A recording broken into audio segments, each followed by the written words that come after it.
What's up everyone, Profil here. Welcome back to another episode of the 915 Daily. Today is Tuesday, 21st of April, and today was Nifty's weekly expiry. Over the last few sessions, the markets were finding resistance around 24,500 levels, and yesterday also the markets formed a double top kind of a pattern around 24,480, and in the fag end of the trading day, we saw a sell-off of almost 150 points, and even yesterday there was a decent amount of wall expansion by the end of the day, but today the markets opened pretty flat, 24,350 के आसपास markets open हुआ, but within the first 5 minutes, the markets actually rallied 100 points, and before 9:45, that 24,480, which was the yesterday's high, got taken out. And we keep talking about this. अगर 10 o'clock के पहले एक major support या resistance breakout हो जाता है, so then we should be ideally in the direction of that particular breakout. So I positioned myself around 24,500 levels, and for the majority part of the day, the markets kind of dilly-dallied around 24,500, and the straddle, which had closed at 270 yesterday, opened at almost 140, and that is kind of understandable because ज़्यादातर आज markets में risk है, that is mostly overnight risk where our markets are closed and some sort of a geopolitical event unfolds, and because of that most of the straddle prices that overnight risk, and when the market opens the next day, 50% of that straddle gets crushed. And today also 270 rupees का straddle जो था आज 140 पे open हुआ, and throughout the day there was a linear kind of a crush, and probably today was the narrowest expiry day in the last couple of months because the entire day, apart from the first 5 minutes का candle, after 9:30 the markets kind of stayed within 100 points range, and for the majority part of the day the markets were dilly-dallying around 24,550 levels.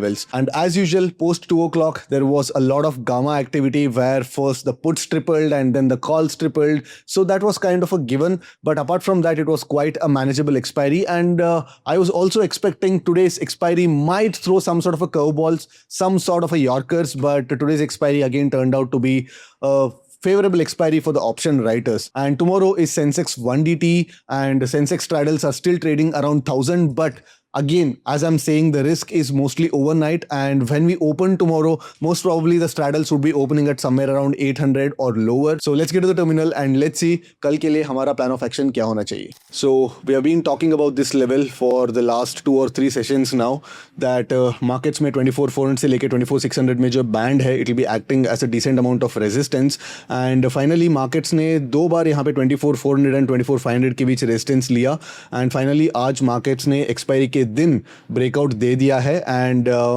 Yes, it is a good sign that 24,500 के ऊपर एक decisive close मिला है, but for the confirmation we want one more follow through kind of a candle, and यहाँ पे ज़्यादातर markets chop नहीं करना चाहिए बिकॉज यहाँ पे अगर मार्केट जितना ज़्यादा चॉप करेगा तो उतना ज़्यादा रिस्क हो जाता है कि यहाँ पे डिस्ट्रीब्यूट होकर मार्केट्स नीचे जाने का प्रोबेबिलिटी ज़्यादा हो जाता है, because this is a news driven fall, and अगर मार्केट्स वापस रिबाउंड करना है तो मार्केट्स में यहाँ पे ज़्यादातर रुकना नहीं चाहिए. मार्केट्स immediately 24,700, 24,800 and even 25,000 के आसपास within next 2 or 3 sessions आ जानी चाहिए.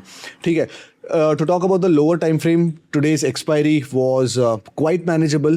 Apart from this first 5-minute ka candle, which was almost a 100-point candle, apart from that, the entire day the market stayed between 24,470 and 24,570, almost 100-point के range में रहा. But at the same time, before 10 o'clock, the straddle was already trading around less than 100 points, and मैंने भी expect कर रहा था कि आज का expiry एक थोड़ा googly डालने वाला है, but because of that, I kind of sized myself small. And पूरा दिन यहाँ तक भी मैं वेट कर रहा था कि कभी ना कभी स्पाइक आएगा, कभी ना कभी मूव आएगा, बट मूव आया नहीं. And once I started sizing my positions here, then यहाँ पे थोड़ा बहुत यहाँ पे मेरा ट्रैपिंग हो गया ऑन बोथ द साइड्स. यहाँ पे एक फेक ब्रेकआउट भी आया एंड फेक ब्रेकडाउन भी आ गया, and that's why I could not make a lot of money. Around 0.4 के आसपास मैंने डे एंड करना पड़ा, and which was, you know, it's not such a great outcome for a day like this, but because I was already biased, because I was already expecting a certain kind of price action to play out, I was not able to completely capitalize on the kind of day that we had today. But if one were to trade without any bias, they would have made a decent amount of money from the option sell side, short gamma side, because it was a clear cut one-sided move. Of course pullbacks aa rahe the, but these pullbacks only started after all that put option had already lost its value, and इतना ज़्यादा call में spike देखा नहीं, except like after 2 o'clock, yes, there was a lot of whipsawing where the call options also 4x, put options also 4x, and even post 3 o'clock also there was a lot of chopping and trapping on both the sides. But again, this is the regime that one needs to be expecting. But in all its fairness, today's expiry was probably one of the calmest expiry over the last couple of months.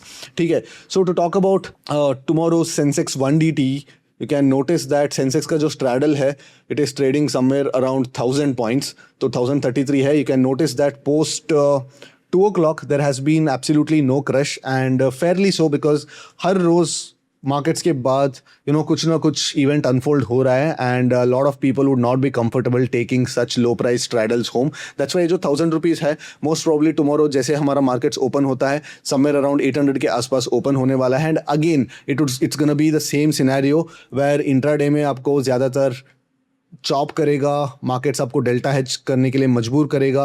But purely delta neutral traders के लिए even on a 1DT I am not sure if you gonna get that crush. तो कल भी अगर 800 rupees के आसपास अगर open होता है तो then I am not gonna expect more than 100 points of crush. And even वो 100 पॉइंट्स आपको कमाने के लिए you will have to navigate through the entire day of price action. So again, tomorrow also like on 1DT delta neutral trades मेरे लिए no है.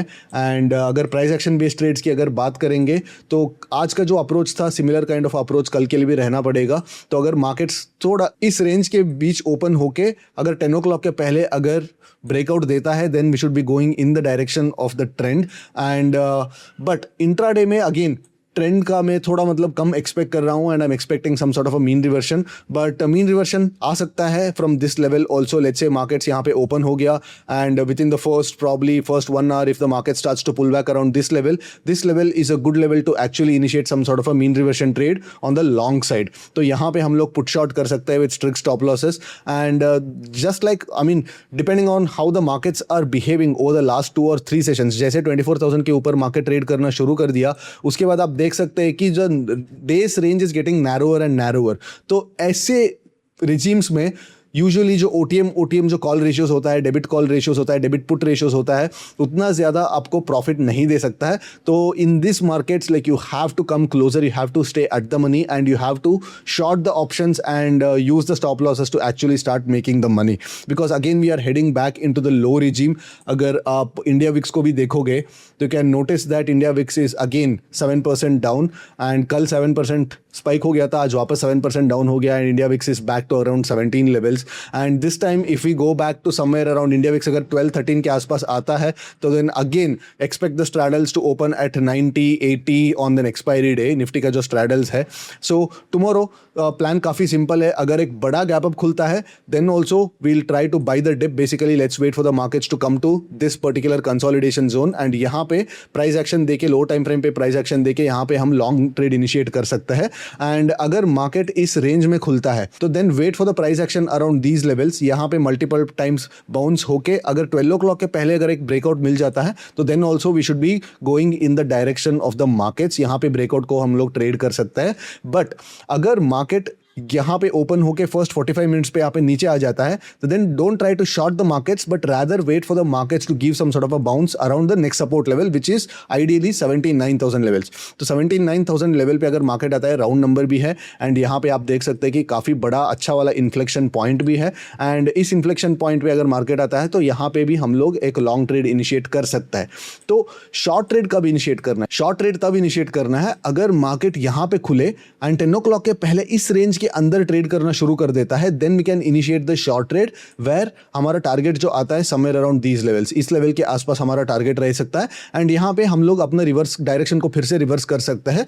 This is only and only if market 79,000 के नीचे open हो and within the first 15-20 minutes market 78,800 के आसपास trade करना शुरू करे.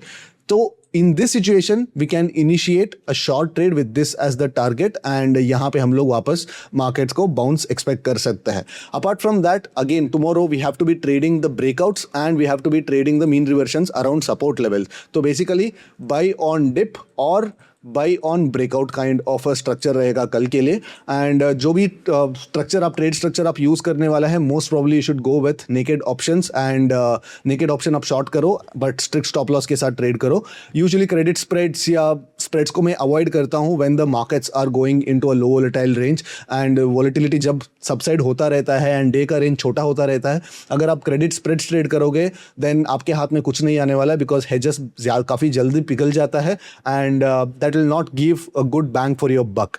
ठीक है. सो अपार्ट फ्रॉम दैट अगर एक बड़ा गैप डाउन या बड़ा गैप अप हो जाता है in both the cases wait for the first 30 minutes of price action and उसके बाद मान लो कि बड़ा गैप अप हो जाता है, let's say around 1000 points, let's say 79,200 के आसपास सेंसेक्स ट्रेड कर रहा है, लेट्स से 79,900 या 80,000 के आसपास अगर मार्केट खुल जाता है तो देन यहाँ पे काफ़ी ज़्यादा स्पेस मिल जाता है मार्केट्स को मूव होने के लिए and since the markets have also been constantly moving up so यहाँ पे एक प्रॉफिट बुकिंग एक्सपेक्ट कर सकते हैं. तो we'll go back to our readymade formula that first 5 minute candle को वेट करेंगे, लो जैसे ब्रेच होता है तो we'll go in the direction of the trend. यहाँ पे stop loss first 5 minute candle का हाई होने वाला है एंड यहाँ पे हम लोग 2 बार अपना अटेम्प्ट करेंगे. For example first time markets यहाँ पे लो ब्रेक करके वापस डे हाई ब्रीच हो जाता है तो then we'll wait for the markets to again breach that low and second time भी फिर से हम लोग एंट्री कर सकते हैं. सो 2 टाइम्स हम एंट्री करेंगे एंड रिस्क रिवॉर्ड 1:1.5 1:2 के आसपास रखना चाहिए.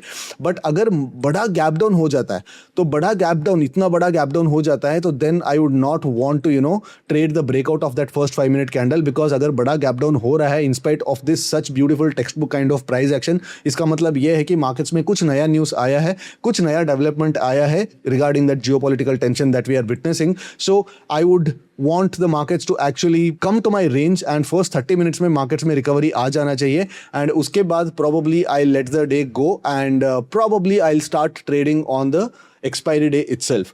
ठीक है. So this is मोटा मोटी my plan of action for tomorrow's 1DT and I hope you guys had a decent expiry. Let me know in the comments आज का आपका expiry कैसा रहा. Personally speaking I made around 0.3 to 0.4 के बीच मेरा कुछ पैसा बना है and I'll see you after tomorrow's market action. Till then take care. Bye bye.